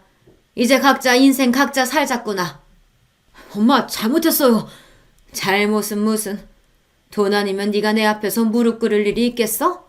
속 훤히 들여다보이는지 그만하고 이만들 돌아가. 그렇게 아들 내외를 제 집에서 내쳐버렸습니다. 손이 벌벌 떨리기는 했지만 막상 해보니 못할 일도 아니다 싶더라고요. 비록 아무도 남지 않은 집에 남은 건 지난 제 세월에 대한 허무함과 서름뿐이지만 말입니다. 순간 남편이 떠올랐습니다. 저 녀석 하나 제대로 키우겠다고 그 사람과 마음속으로 약속을 했는데 제 몫을 다하지 못한 것 같아 그 사람에게 송구스러웠어요. 아들 변호사 사무실과 신혼집은 결국 빼버렸습니다. 제 나름대로 마음속 응어리를 털어냈더니 생각보다 수월하게 모든 일을 정리할 수 있었어요. 그러는 동안에도 아들 내외가 집 앞에 찾아와 울고불고 때를 쓰고 난리도 아니었으나 한 번도 문을 열어주지 않았어요. 녀석은 그렇게라도 벌을 받아야만 했습니다. 저도 허탈한 마음 다잡는데 시간을 제법 쏟아야 했지만 요즘에는 은인이신 식당 사장님과 지인들과 함께 어울려 놀러도 다니면서 전에 없이 여유롭게 지내고 있습니다. 아들놈에게 정신 매이지 않고 살아보기도 이번이 처음이네요. 생각보다는 할만하다 싶습니다. 그래도 자식놈인데 평생 외면할 수야 없겠지만 녀석이 세상의 쓴맛을 제대로 보는 동안에는 일체의 도움을 주지 않을 생각이에요. 이제야 녀석에게 제대로 어미 노릇을 하는 것 같다는 생각도 듭니다. 늙은이의 별 볼 일 없는 이야기는 여기까지예요. 여러분은 이 어리석은 늙은이와 같은 과오는 저지르지 마셨으면 해요. 긴 이야기 들어주셔서 감사합니다. 안녕하세요. 저는 이제 곧 있으면 8순이 되는 할머니입니다. 요즘 같은 세상에 아직 제 나이면 한창이라고 하긴 하더라만 그래도 할머니는 할머니죠. 일평생 제 이야기를 남에게 해본 적이 없었는데 오늘은 제 이야기를 좀 해볼까 합니다. 여러분들에게 다 털어놓고 나면 제 속이 좀 시원해지고 기분도 괜찮아질까 싶어서요. 저는 가난한 집 막내딸로 태어났습니다. 위로는 오빠가 둘 있었는데 우리 시절에 그랬듯 여자는 늘 뒷전이었어요. 기억도 안 나는 어린 시절부터 어머니를 도와 집안일을 했었어야 했고 국민학교도 겨우 졸업했습니다. 아버지가 계집애가 공부를 해서 어디다 쓰냐면서 엄청 구박을 하셨거든요. 오빠들이 교복을 입고 학교에 가는 모습이 그렇게 부러웠어요. 그래도 막내라고 학교에서 빵 같은 걸 받아오면 저를 먼저 챙겨주곤 했습니다. 그 오빠들이 이제 다 세상을 떠나고 없네요. 넉넉하지 않은 형편이었기 때문에 저는 13, 일찌감치 공장에 취직을 했어요. 하루 종일 미신기 앞에 앉아서 노동을 했습니다. 그리고 버는 돈은 족족 집으로 다 가져다 줬어요. 오빠들 학비에 보태야 했기 때문입니다. 아버지의 구박을 받으면서 자라긴 했지만 어머니나 오빠들이 잘해줬기 때문에 위로가 되었습니다. 오빠들이 학교를 졸업하고 나서는 야간 학교라도 다니라고 돈도 쥐어줬었으니까요. 제 덕에 학교 졸업했다고 말이죠. 그렇게 여공으로 몇 년의 세월을 보내며 야간 학교를 졸업했습니다. 그리고 어느 작은 회사에 취직을 했어요. 건설회사에서 잠부나 심부름하는 일이었지만 그 당시에는 공장을 벗어난 것만으로도 행복했습니다. 남편은 그때 만난 사람이에요. 제 나이 22살, 남편은 26이었어요. 양쪽 부모님은 궁합도 안 보는 나이 차이라며 호들갑을 떨어대셨어요. 남편 집에서는 당시에는 어린 나이가 아니었던 남편을 빨리 보내고 싶어하는 마음이었고 저희 집은 딸아이 빨리 치워버리자는 마음이었겠죠. 특히 아버지 말입니다. 저희는 그렇게 결혼했어요. 그 당시에는 흔치 않은 연애 결혼이었습니다. 저도 저에 대해 적극적으로 애정 표현을 해오는 남편이 싫지는 않았거든요. 나를 좋아해주는 사람에게 시집가야 한다는 어머니의 말씀을 정말 귀에 인이 박히도록 들어왔던지라 더 남편과 결혼해야겠다는 생각했는지도 모릅니다. 순조로웠던 결혼까지의 과정과는 달리 결혼하고 나서는 고달픈 일들이 많았어요. 일단 시집살이가 엄청났습니다. 시어머니는 보통 유별난 분이 아니셨거든요. 특히 아들에 엄청 집착하셨는데 제가 결혼하고 1년 넘게 임신이 되지 않자 정말 유난을 부리셨어요. 지금 같으면 뭐 1년 가지고 23 어린 여자에게 뭔 문제가 있어서 좀 기다려보자 하겠지만 그때는 또 시대가 시대였지 않습니까? 밤낮으로 어머님을 따라 전국에 아들 낳는다는 명소라는 명소는 다 가서 기도를 드리고 옆집에 아들만 셋 낳았다는 여자의 속옷을 비싼 값에 사와서 입고 다니기도 하고 좋다는 약이란 약은 다 먹었어요. 하지만 아이가 쉽사리 들어서지 않았습니다. 그 덕에 구박이란 구박은 다 받았어요. 년년 소리를 들으며 온갖 집안일을 다 해야 했고 어디 가서 사람 취급 못 받는 건 예사였습니다.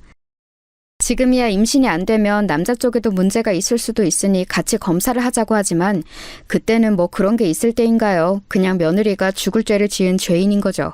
그래서 정말 매일 밤을 울었어요. 내가 정말 어디 문제가 있나? 나는 애도 못 낳는 여자인가? 하면서 말입니다. 남편은 아버지와 달리 다정한 사람이긴 했지만 그만큼 효자이기도 했어요. 그래서 매일 밤 저를 달래주면서도 자신의 어머니의 말이라면 다 들었습니다. 그래서 시어머님이 더 저를 대놓고 미워라 하셨겠죠. 그 부분은 아직도 생각하며 가끔 미워요. 그때 내 편을 제대로 좀 들어주지 하는 생각도 들고 말이죠. 하지만 다 너무 옛날 이야기네요. 결혼하고 5년 만에 첫째 아이가 들어섰습니다. 제 나이 27이었어요. 온 집안이 그야말로 경사였습니다. 그날 이후로 시어머님은 절에 들어가셨어요. 제 뱃속에 있는 아이가 아들이어야만 했거든요. 5년 만에 된 임신인데 그 이후에는 또 언제 될지도 알 수 없거니와 그땐 27이면 노산 소리를 들을 때라 다음은 없다고 생각하셨는지 정말 간절하셨습니다. 저는 답답하리만큼 누워서 꼼짝조차 못했어요. 혹시나 애 떨어지면 안 된다고 물을 마시러 가는 것조차 함부로 하지 못했습니다. 꼭 아들이어야만 한다. 딸이면 너는 쫓겨나. 그런 말씀을 서슴없이 하셨어요. 하지만 모두의 바람과는 달리 제 뱃속의 아이는 딸이었습니다. 아이가 나오자마자 모두가 실망 어린 탄식을 하던 장면을 저는 아직도 잊을 수가 없어요. 그 누구 하나 고생했다는 말이 없었습니다.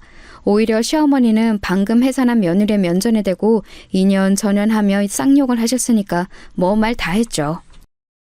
씨바지를 드려야 돼. 어머니, 아직 이 사람 젊고 저도 젊어요. 그런 말씀은 마세요. 씨바지를 드려야 한다는 말에 남편은 처음으로 자기 어머니의 뜻에 반기를 들었어요. 절대 그러지 않는 사람이 그러니 시어머니도 고집을 부리시진 못했습니다.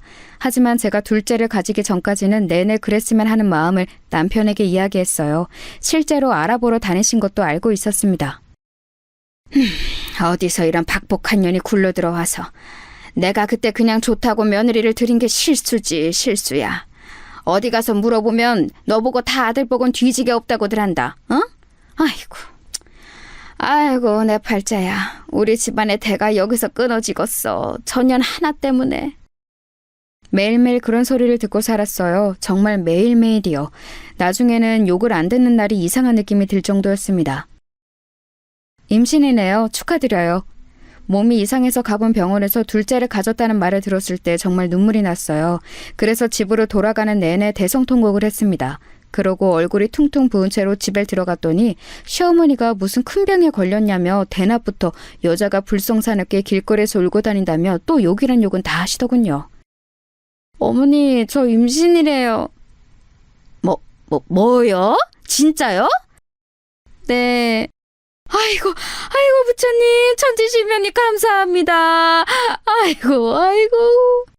그날부터 다시 어머님의 기도가 시작됐습니다. 그전과 다른 게 있었다면 가시던 그 절에 저도 함께 들어가 있었어야 했다는 거예요. 산달이 될 때까지는 이 안에서 꼼짝도 말거라. 부정 탄다고 절대 그러면 안 된다 했다. 몰래 나갔다가 나한테 들키면 너 죽고 나 죽는 거니까 그런 줄 알아라. 저는 정말 산 아래로 한 발짝도 내려오지 못한 채 8개월을 가까이를 산속 그 절에서 생활했어요. 불편한 것도 많고 너무 힘들었지만 그래도 아들을 낳아야 한다는 일념 하나로 이겨냈습니다. 남편도 멀쩡한 부인과 반년이 넘는 시간 동안 생리배를 해야 했고요. 내가 당신한테는 정말 많이 미안해.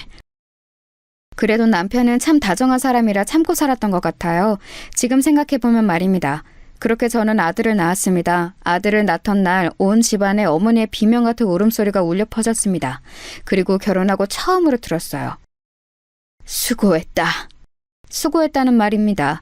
그 말 한마디 듣자고 7년이 넘는 세월을 그렇게 마음고생 몸고생한 거 생각하니 허무하더라고요.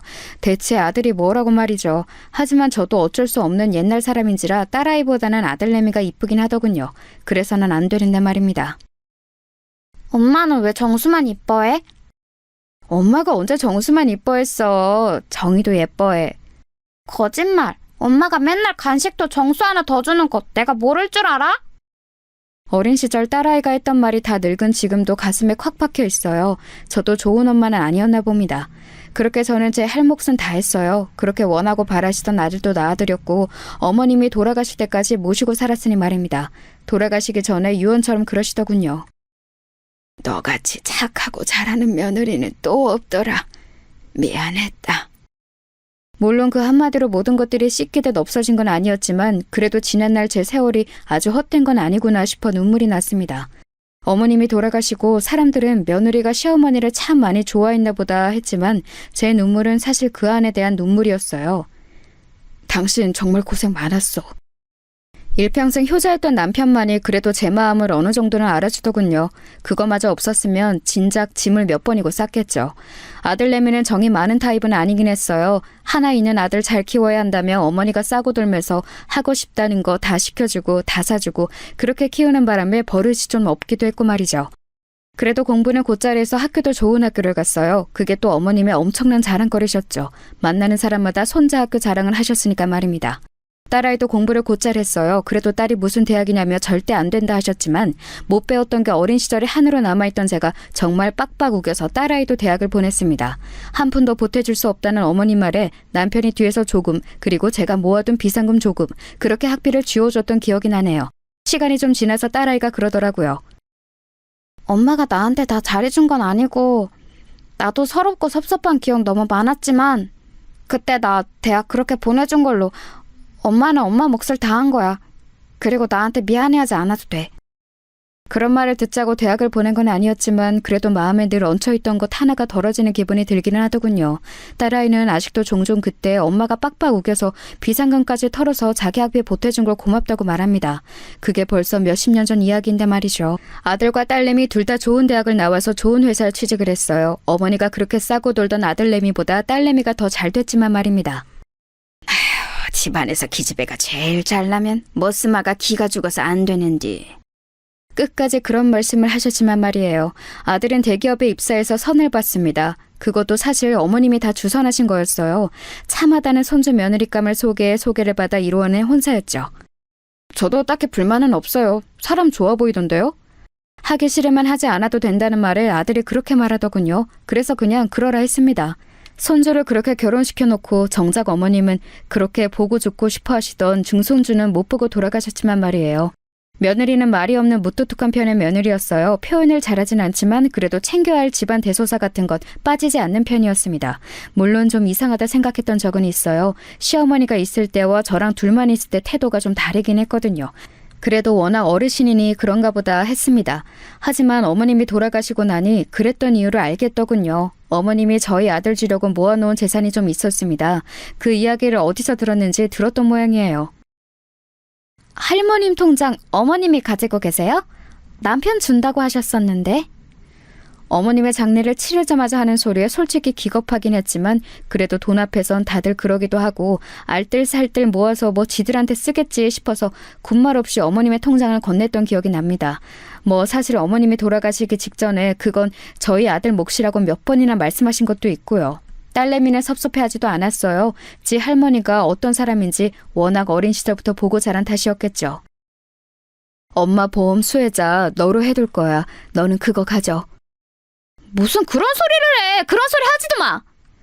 딸내미는 엄마는 벌써 무슨 그런 죽는 소리를 하는 거냐며 엄청 화를 내더라고요. 아무튼 며느리에 대한 인상이 좋은 건 아니었습니다. 애가 정이 많아 보이지도 않았고요. 하지만 딱히 흠잡을 만한 일을 한 것도 없었고 저는 시어머니에게 너무 박대를 당하며 살아왔기 때문에 하나밖에 없는 며느리에게 싫은 소리 하고 싶지 않았어요. 그래서 되도록 말을 얹지 않고 자기가 하고 싶은 대로 뒀습니다. 그래서 교류가 없는 편이었어요. 명절이나 생일에나 한 번씩 볼 정도로요. 그마저도 얼마 가지 않아 다는 오지 않고 1년에 한 번 정도로 줄어들긴 했지만 말입니다. 애들한테 그다지 바라는 것도 없었고 지들 밥벌이 다 잘하고 결혼해서 부모 속 안 썩이는 것만으로도 효도라고 생각하고 있었기 때문에 불만은 없었습니다. 그리고 시어머니가 돌아가신 이후에는 남편이랑 여기저기 같이 여행도 다니고 하면서 둘이서 잘 지냈거든요. 어머니가 아들 몫이라고 몰래 숨겨뒀던 땅이 좀 있었는데 그게 많이 올랐어요. 그 주변에 싹 다 재개발에 들어갔거든요. 그래서 그 땅을 팔아 건물을 한 채 사서 남편과 그 건물에 세를 받아 생활했습니다. 둘이서 여행 가고 싶은 곳 마음대로 다니고 맛있는 거 먹고 그러기에는 차고 넘치는 돈이었어요. 며느리에게 이 아이가 일반적이진 않구나 하는 감정을 느낀 것도 그 즈음일 겁니다. 시어머니가 물려주신 땅이 또 있고 그 땅이 재개발에 들어갔고 그래서 저희가 그 땅을 팔아서 건물을 샀다는 걸 알게 되었을 때 며느리의 태도였습니다. 아버님, 오늘은 제가 밥 해드릴게요. 전과는 너무 다르게 애교도 있고 잘하더군요. 특히 남편에게 말이죠. 하지만 남편은 시어머니랑은 달리 그런다고 우리 며느리 하는 사람은 아니었지만 말입니다. 아버님이 좀 무뚝뚝한 편이신 것 같아요. 좋으면서 저러는 거니까 너무 신경 쓰지 말거라. 그래도 혹여나 며느리가 기분이 상할까 제가 중간에서 많이 애쓰긴 했어요. 그렇게 평화롭다면 평화로운 날들이 지속될 줄 알았습니다. 그런데 불행은 그럴 때 갑자기 찾아오는 거더라고요. 암이라고 하는구먼.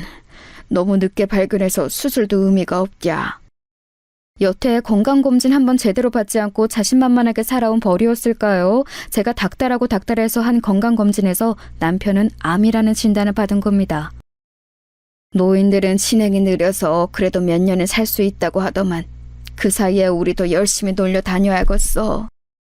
아유, 무슨 소리예요. 입원해서 수술하고 치료를 받아야지. 어차피 다 늙은 노인네 얼마 더 살자고 그 병원에서 누워있기만 해서 뭐하나. 그냥 하고 싶은 거 하고 먹고 싶은 거 먹으면서 살 만큼 살다가 가면 되는 거지. 남편은 끝까지 고집을 꺾지 않았습니다. 그래서 결국 제가 졌어요. 남편은 그동안 모든 재산을 제 앞으로 해뒀어요. 그 사실을 알게 된 며느리가 미리 상속을 하면 좋지 않을까요? 하고 넌지시 물었지만 남편은 완강했습니다. 내가 젊어서 네 시어머니한테 못한 게 너무 많다.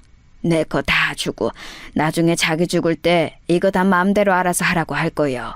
자식들한테 한 푼도 안 준다고 해도 그것은 네 시험의 뜻이고 다 준다고 해도 네 시험의 뜻이고 나는 그렇게 결정했으니까 그 이야기는 다시 하지 말거라. 남편이 노골적으로 불편한 기색을 비췄기 때문에 며느리도 한 발 물러설 수밖에 없었어요. 남편의 뜻에 따라 그냥 하고 싶다는 거, 먹고 싶다는 거 다 하고 다 먹으면서 그렇게 보냈습니다. 자기가 걸을 수 없게 될 때까지 말이죠. 그리고 더 이상 그럴 수 없게 될 만큼 병이 약화되었을 때 병원에 누워서 그러더군요. 당신 병간호 하게 하고 싶지 않아서 항상 당신보다 하루 더 늦게 죽게 해달라고 그렇게 빌었었는데 결국은 당신 또 고생시키다 가는구먼. 나는 평생 당신한테 좋은 남편은 될 수가 없나벼. 어머니 때문에 미웠던 적은 많았어도 당신이랑 결혼한 걸 후회한 적은 없었으니까 안 미안해도 돼요. 그 말에 남편이 울더라고요. 그 말을 한 지 얼마 되지 않아 남편은 세상을 떴습니다. 남편이 세상을 떠난 날 정말 많이 울었어요. 아직도 다 늙어서 이렇게 눈물이 나는구나 싶을 만큼 많이 울었습니다. 하나밖에 없는 남편이자 또 친구가 떠난 느낌이었어요. 늘 옆에 공기처럼 있던 사람이 없어지니까 정말 한 번의 체감이 확 되더라고요. 남편이 없는 빈자리가 말입니다. 그래서 한동안은 우울증 같은 게 왔었어요. 엄마, 좀 먹어. 아빠도 엄마 이러는 거 원하지 않으실 거야. 딸이 이틀에 한 번꼴로 집에 와서 저를 챙겼습니다. 그때 딸아이 아니었으면 견뎌내기 힘들었을 거예요. 물론 며느리도 평소보단 훨씬 더 얼굴을 비추긴 했습니다. 어느 정도 시간이 지나고 남편의 빈자리도 또 혼자라는 사실도 적응이 되어갈 무렵 남편이 쓴 일기를 읽게 되었어요. 그 일기에는 저에게 얼마나 미안한 마음을 가지고 있는지에 대한 내용과 자기가 떠나고 나서도 제가 호강했으면 하는 마음이 가득 담겨 있었습니다. 그래서 남편의 뜻에 따라 살기로 했어요. 맛있는 것도 많이 먹고 친구들이랑 여행도 다니고 그러면서 지냈습니다. 그러다 문득 친구들이 그러더군요. 그 많은 재산 다 어쩌고 죽을 거요? 그냥 나 죽으면 알아서들 나눠 갖는 거 아니요? 아우, 안 돼. 그러면 싸움 나. 쥐들이 더 가져가겠다고. 미리미리 어느 정도 주겠다 다 정해놔야 된다니까. 아, 그러고 죽기 전엔 절대 주면 안 되고. 그냥 미리미리 줄 만큼 다 주고 나 쓸 것만 남겨두면 안 되나? 아우, 큰일 날 소리 하네. 그러면 태도가 싹 바뀐다니까. 죽기 전엔 정말 한 푼도 주면 안 돼. 처음에는 뭘 그렇게 유난을 떨어야 하나 싶었지만 며느리의 여태 동안의 그 태도들이 마음에 걸려 있었던지라 그 말이 더 마음에 와닿았습니다. 친구들의 조언대로 변호사를 만나 딱 3등분으로 나눠줄 생각이었어요. 딸내, 아들내, 그리고 나머지는 기부로 하는 걸로 말입니다. 예전부터 좋은 일을 늘 하고 싶었는데 기회가 없었거든요. 뉴스 같은 곳에서 전 재산을 기부했다는 사람들을 보면서 대단하다고 생각했던 적도 많았습니다.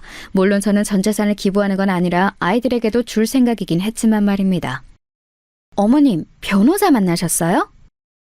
그런데 며느리가 제가 말하지도 않았는데 제가 변호사를 만난 걸 어디서 듣고 와서 묻더라고요. 그걸 어떻게 알았니? 저희 동네에 있는 사무실에 가셨죠? 저희 동네에 제가 아는 사람이 많아서 만났다. 재산 문제로 만나신 거예요? 답지 않게 정말 꼬치꼬치 묻더군요. 며느리가 재산에 대해 관심이 많은 건 알고 있었던지라 그냥 별 문제가 될 것 같지는 않아서 다 대답했습니다. 주변에서 죽기 전에 미리 나눠야 한다고 해서 아직은 그냥 만나보기만 한 거야.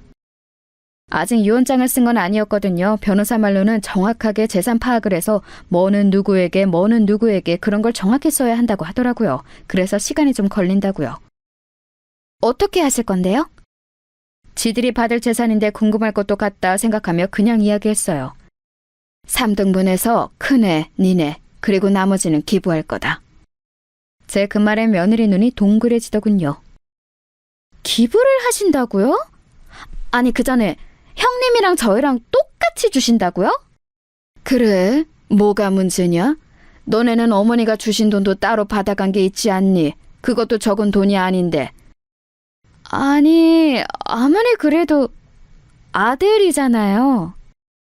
요즘 세상에 그런 게 어딨어. 그리고 기부는 무슨 말씀이세요?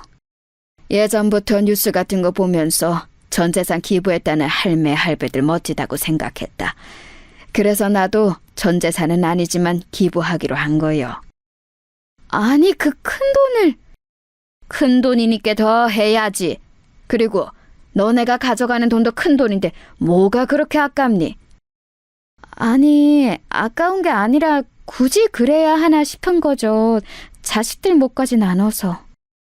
여기에 너희 몫이 정해진 게 어딨어. 그냥 운이 좋아서 땅이 오른 덕에 생긴 돈인데. 며느리가 꽁한 얼굴로 입을 꾹 다물더군요. 상당히 불만이 많은 얼굴이었지만 더 말을 꺼냈다간 이마저도 제가 안 준다고 할까봐 참는 게 느껴졌습니다. 그날 이후로 며느리는 거의 매일을 저희 집에 찾아왔어요. 그리고는 집안일을 하고 제 옆에 딱 붙어서 하루 종일 저를 설득했습니다.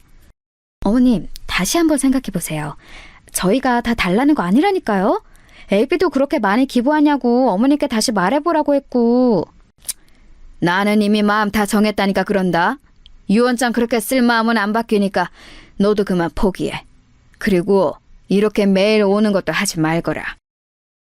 그렇게 해도 제 마음이 바뀔 것 같지 않으니 한동안은 그만하는 것 같더라고요. 제가 생전 며느리 흉을 다른 사람에게 본 적이 없는데 요즘 며느리는 너무 노골적으로 돈돈거리는 것 같아서 딸아이에게도 말한 적이 있었습니다. 엄마, 절대 유산상속 미리 해주지 마. 싸가지가 없어. 평소에는 자주 오지도 않으면서. 그래도 애 앞에서는 그런 소리 하지 마라. 안 해요. 나도 괜히 분란 만드는 거 싫어. 그냥 엄마랑 이렇게 뒤에서 욕하고 마는 거지. 딸내미도 지 아빠 닮아서 여기저기 입대는 스타일이 아니라 그런지 그냥 그러고 말긴 했지만 말입니다. 그러던 어느 날이었어요. 꿈에 남편이 나왔습니다.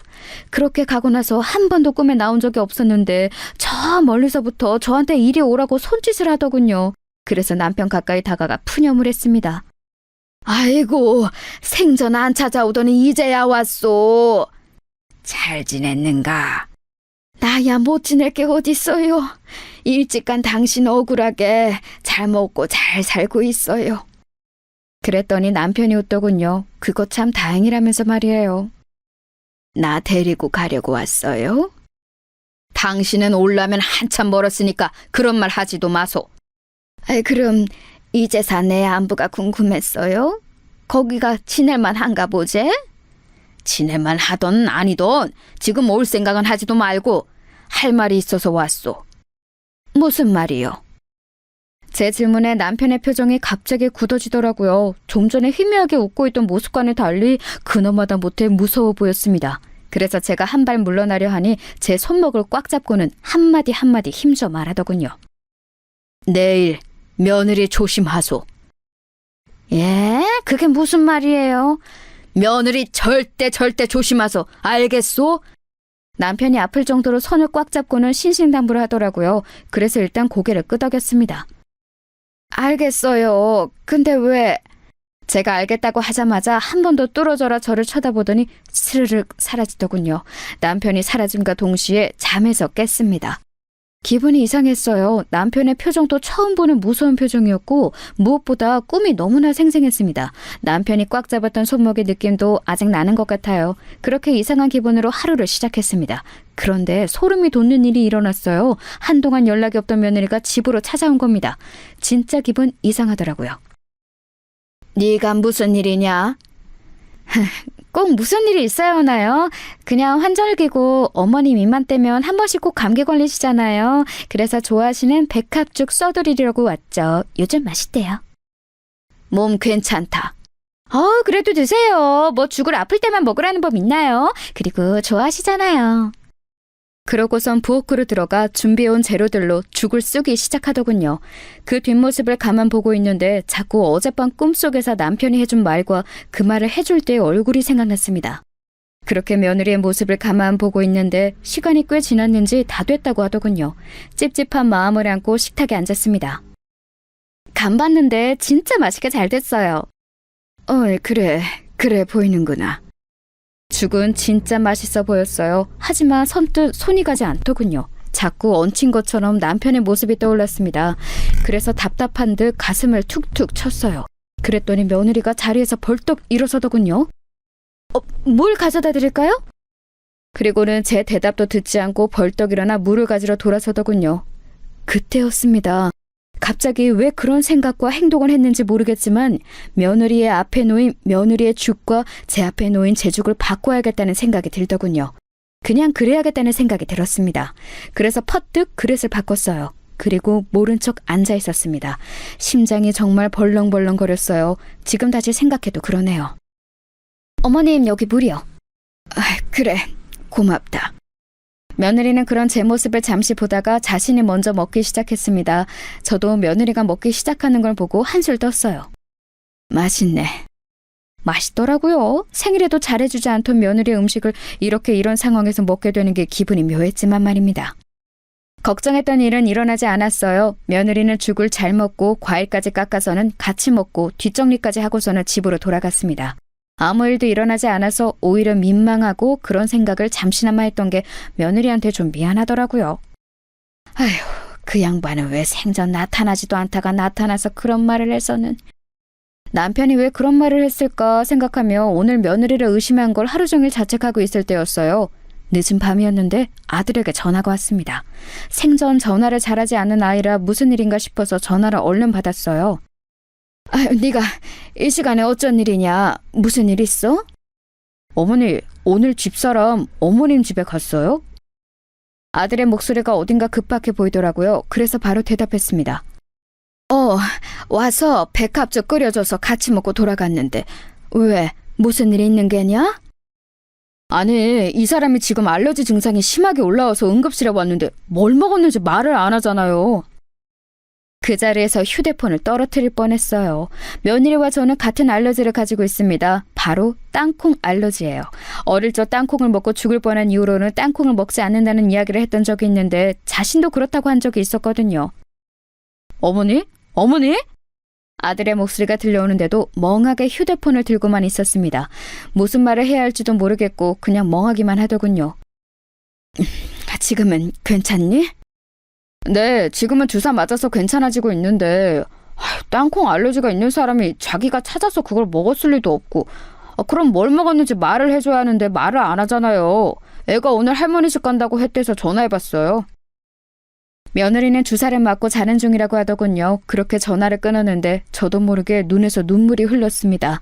재산 때문에 시어머니를 죽이려고 죽에 땅콩가루를 집어넣는 며느리라니요. 저에게 이런 드라마에서나 볼 법한 일이 일어날 거라고는 상상도 한 적이 없거든요. 정말이지 세상이 뒤집힌 것 같은 기분이었어요. 아니, 죽다 살아났으니 그게 맞긴 한 거겠죠. 아이고, 애들 아버지. 손을 덜덜덜 떨며 어제 꿈에 나타난 남편을 부르짖었어요. 그렇게 그날은 충격으로 밤을 지새우다시피 했습니다. 그리고 그 다음날 먼저 딸애에게 이 이야기를 전했어요. 딸애가 너무 놀라서 한달음에 달려왔더군요. 그리고 저를 붙잡고 울면서 화를 내기 시작했습니다. 엄마는 그렇게 될 때까지 아무 의심도 안 했어? 진짜 큰일 날 뻔했잖아. 아빠가 꿈에 안 나타났으면 어쩌려고 그랬어? 상상이나 했겠니? 그런 일을 할 거라고. 딸애는 한참을 울면서 화를 내더니 당장이라도 누구 하나 때릴 기세로 일어서더군요. 내 인연을 가만두나 봐. 그 자식도 가만 안 둘 거야. 어디서 그런 년을 데리고 와서는. 일단 앉아라. 내가 그렇게 말한다고 해도 그 아이가 박바국이면 그만인데 누구 말을 믿겠니? 너도 처음에 엄마가 잘못한 거 아니냐고 몇 번을 되물었잖아. 딸을 씩씩거리더니 이내 앉더군요. 그리고는 눈물을 닦으며 말했습니다. 그러면 이렇게 하자. 어떻게? 내일 엄마 혼자 병문안을 가. 그리고는 그냥 왜 그랬냐고 물어봐. 모른 척해도 다 알고 왔다고 그래. 녹음기 꼭 가져가서 녹음하고. 알겠지? 며느리를 만날 생각을 하니까 다시 손이 떨려왔지만 그런 무서운 아이랑 아들을 계속 같이 살게 둘 수도 없는 노릇이었습니다. 그리고 또 언제 저한테 그런 짓을 또 할지도 모르잖아요. 그래서 덮어둘 수는 없었어요. 딸이 했던 당부를 몇 번이나 되새기면서 며느리가 입원해 있는 병원으로 갔습니다. 병실 앞에서 딸이 알려준 대로 휴대폰의 녹음 버튼을 누르고 심호흡을 한 번 크게 한 뒤 문을 열었어요.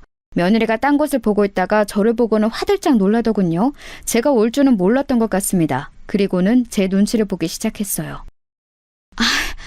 별일 아니라고 아범한테 어머니한테는 절대 말하지 말라고 했는데 했다고 하더라고요. 며느리의 그 말에도 대꾸 없이 그냥 가만히 보고 있었어요. 그랬더니 평소와는 달리 입을 쉬지 않고 계속 떠들더군요. 다 나와서 이제 태어나면 되는데 왜 오셨어요 괜히. 눈치를 보면서 그렇게 말하길래 그냥 조용히 넌지시 물었습니다. 딸아이가 한 당부대로 절대 화내내지 않고요. 왜 그랬니? 그 말에 며느리가 굳더군요. 그러고는 얼굴이 하얗게 질리기 시작했습니다. 뭐가요? 무슨 말씀하시는지 저는 모르겠어요. 너 그날 나한테 준 죽에 땅콩가루 섞은 거 내가 모르고 왔을 줄 아냐? 며느리가 손을 벌벌벌 떨기 시작했습니다. 어머니, 뭔가 오해가 있으신가 본데. 네가 이런 식으로 나오면 나도 애비한테 다 말하는 수밖에 없어. 딸애가 말한 대로 바로 아들 이야기를 하면서 협박 아닌 협박을 했습니다. 그랬더니 침대에서 벌떡 일어나 무릎을 꿇더라고요. 그리고는 싹싹 빌기 시작했습니다. 어머니, 진짜 죄송해요. 제가 순간 눈이 뒤집혔었나 봐요. 돈에 눈이 멀어서. 저도 어머님이 그날 죽 드시는 거 보고 이건 아닌데 아차 싶었지만 이미 벌어진 일이라. 제 앞까지 와서 바지가랑이를 붙잡았습니다. 한 번만 용서해주세요. 애비한테만큼은 절대 비밀로 해주시면 안 될까요? 제가 죽을 때까지 어머니가 하라는 대로 다 하고 어머님이 죽으라면 죽는 신용도 할게요. 재산 하나도 안 물려주셔도 괜찮아요. 저 진짜 후회하고 있어요. 한 번만 용서해주세요. 그러면서 눈물을 펑펑 흘리더군요. 그런 일을 저질렀다는 걸 알고 나서 보는 눈물이라 불쌍하지도 마음이 동하지도 않았습니다. 그냥 이 위기를 모면하기 위해 우는 걸로밖에는 안 보였어요. 제가 아무 말도 하지 않고 쳐다만 보고 있자 더 애가 다른 것 같더라고요. 생각해보겠다는 말을 하고 병실을 나왔습니다. 그리고는 딸아이에게 그 녹음본을 들려줬어요. 엄마, 진짜 용서해줄 건 아니지? 물론 그럴 생각은 없었습니다. 무서워서 같이 밥이나 먹을 수 있겠냐고요. 언제 또 나를 죽이려 할지 모르는데 말입니다. 그런데 아들에게 어떻게 말을 해야 할지 차마 입이 떨어지지 않더군요. 그래도 부인이고 애들 엄마고 그런 아이인데 말입니다. 충격받을 게 뻔했기 때문에 입이 떨어지지 않았습니다. 그렇게 며칠을 고민만 하고 아무런 행동도 하고 있지 못하고 있던 어느 날이었습니다. 아들이 찾아왔어요. 그리고는 정말 상상도 못했던 말을 하더군요. 어머니, 그 사람이 실수로 땅콩에 들어가는 음식을 어머니랑 자기랑 나눠 먹고 그런 일이 일어난 것 같다고. 어머니는 괜찮으시냐고 하던데 별일 없으셨어요? 먼저 선수를 친 겁니다. 제가 며칠째 조용하니 불안했던 건지 아니면 다 말할까봐 겁이 났던 건지 아들에게 거짓말로 그렇게 이야기를 한 것 같더라고요. 정말 기가 막혔습니다. 걔가 그러디? 네, 실수로 땅콩이 들어간 음식을 어머니랑 나눠 먹은 것 같다는데 어머니는 괜찮으세요? 알러지 심하시잖아요. 그때 누군가 집으로 또 찾아왔습니다. 며느리더군요. 얼굴이 하얗게 질려서 왔더군요. 내가 와본다니까 당신은 왜 왔어요? 그래도 어머니를 직접 봐야 마음이 놓이지. 알러지 반응 심하신데. 아직 별일 없는 거 보면 괜찮으신데 잘 지나가신 거죠? 그래 보이긴 한데. 어머니 괜찮으신 거 맞죠? 며느리가 중간에서 제 눈치를 계속 보더군요. 안 괜찮다. 그쵸? 제가 알기론 어머니 어렸을 때 죽을 뻔하신 뒤로 절대 안 먹는다고 제가 아버지한테 몇 번이나 이야기 들었었는데 얼른 병원에 가서 검사라도. 나는 안 먹었어. 에? 근데 방금 안 괜찮다고. 도어락에 눌리는 소리가 나더니 이번에는 딸아이가 들어오더군요. 그 일이 있은 뒤 마음이 너무 불안하다고 딸아이가 요즘 집에 자주 찾아오곤 했습니다. 아, 오늘 사단이 나겠구나 직감적으로 알 수 있었어요. 아니나 다를까 딸아이는 며느리를 보자마자 인상이 험악해지더군요. 네가 여기 어디라고 와? 구구로 엎어져서 조용히 있어도 머리채를 잡으러 가고 싶은 마당에! 평생 자기 누나가 그 정도로 화를 내는 걸 본 적이 없었던 아들이 놀란 얼굴로 딸아이를 바라봤습니다. 누나 왜 그래? 왜 그러긴? 뭐가 왜 그래? 네 와이프가 엄마 죽이려고 했는데? 아니, 실수로 땅콩이 들어간 음식을 같이 먹은 건 맞지만 일부러 그런 것도 아니고 실수인데 뭘 또 죽이려고 했다까지가. 뭐? 실수? 너 지금 실수를 했니? 딸아이가 씩씩거리면서 며느리를 노려보니 며느리가 입술을 꽉 깨물더군요. 그러고는 다짜고짜 무릎을 꿇었습니다.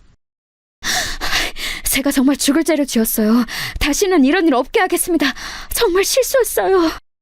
실수라고 밀고 나가기로 했나 보더군요. 제가 녹음까지 해놨을 거라고는 꿈에도 생각하지 못하는 것 같았습니다. 실수? 실수를 했니 너 지금? 네. 어떻게 생각하시는지 알겠는데 저는 진짜 실수한 게 맞아요. 제가 죽을 뻔한 게 그 증거이지 않아요? 딸아이가 기가 차서 가슴을 퍽퍽 치더군요. 네가 엄마 재산 노리고 일부러 백합죽에 땅콩가루를 넣어놓고 지금 실수라고? 백합죽에 땅콩가루를 넣은 게 실수라는 거니? 그런 레시피가 어딨어? 백합죽에 땅콩가루를 넣은 적 없어요. 그 뒤에 먹었던 디저트가 그랬던 거지. 나는 디저트를 먹은 적이 없는데? 제 말에 며느리가 잠시 움찔하더군요. 어머니가 깜빡하신 거예요. 제가 빵 사와서 같이 드셨잖아요. 아니, 나는 아무리 생각해도 그날 너랑 먹은 거 백합죽이나 사과밖에 없다. 가만 듣고 있던 아들이 말을 보태기 시작했습니다. 백합죽에 이 사람이 땅콩가루를 왜 넣어? 누나도 너무 억측하지 마. 사람을 어떻게 그런 식으로 보고 말해. 네가 사람 보는 눈이 없으니까 저런 애는 마누랍시고 데리고 사는 거야. 지금 말 다 했어? 생사람 이렇게 말도 안 되는 소리 하면서 잡는 누나는 인성이 뭐 좋은 사람이야? 생사람? 생사람? 엄마가 그날 아빠가 꿈에 나타나서 며느리 조심하라고 안 했으면 그 말이 떠올라서 제 죽그릇이나 엄마 죽그릇 안 바꿨으면 그날 그거 먹고 쓰러진 사람은 엄마가 됐을 거야. 엄마는 집에 혼자 있으니까 아무도 발견해주는 사람 없이 그냥 돌아가셨겠지. 근데 뭐? 억측? 생사람?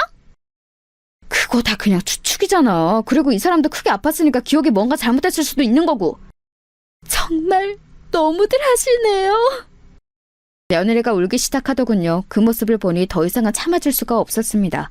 그래서 방으로 들어가 휴대폰을 들고 나왔어요. 그리고는 그날 했던 대화의 녹음을 틀었습니다. 그 안에는 며느리가 제게 싹싹 빌면서 아들에게 많은 비밀로 해달라는 음성이 다 녹음되어 있었어요. 그걸 듣는 며느리 얼굴이 하얗게 질려갔고 아들 또한 마찬가지였습니다. 당신 이거 뭐야? 진짜야? 여보, 그게 아니고... 며느리가 아들의 팔을 붙잡았지만 아들은 그런 며느리를 소름 끼친다는 듯 밀어버렸어요. 며느리가 바닥에 엎어져서는 울기 시작했습니다. 어머니 죄송합니다. 누나 미안해. 일단 나도 생각할 시간이 좀 필요해서. 그리고는 정말 충격받았는지 비틀거리며 집 밖을 나서더군요. 그 뒤를 며느리가 따랐습니다. 한바탕 난리가 나고 난 뒤 딸아이는 차라리 잘 됐다며 시원하다 했지만 아들의 그 충격받은 얼굴이 머릿속을 떠나지 않더군요. 정말 많이 놀란 것 같았거든요.